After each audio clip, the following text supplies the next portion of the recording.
Pas de pluie cette année sur le Tour de Vendée. Le public a même eu droit, sur un tracé redessiné, à une belle course de mouvement tout au long de la journée. Une course maîtrisée de bout en bout par la formation russe Katusha. 3 des leurs, dont son leader Ivanov, se retrouvaient d'ailleurs dans la bonne échappée, partie à une 50aine de kilomètres de l'arrivée. Échappée d'une 30aine de coureurs, où on retrouvait entre autres Thomas Vauclair et Jérôme Cousin de B-Box Bouygues Télécom. Mais aux abords du final, à La Roche-sur-Yon, le suspense ne dura pas longtemps. Le Russe Pavel Brut profite du marquage des favoris entre eux pour filer seul. Jetant ses dernières forces, il maintiendra son avance pour s'imposer sur la ligne en solitaire. C'est sa première victoire sur le Tour de Vendée. Mathieu Ladanius, de la Française des Jeux, et Thomas Vauclair terminent 2e et 3e.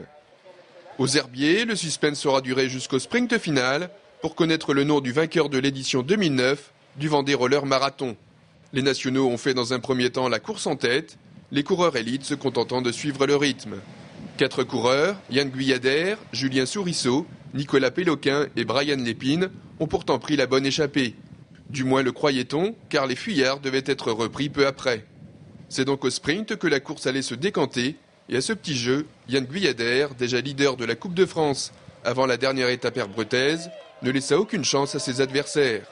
Julien Sourisseau et le Mouilleronnais Nicolas Péloquin complètent le podium.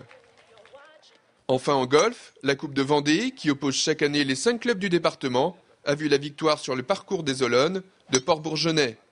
Première place au classement par équipe, mais aussi en individuel, avec la belle performance de Thomas Bouilly.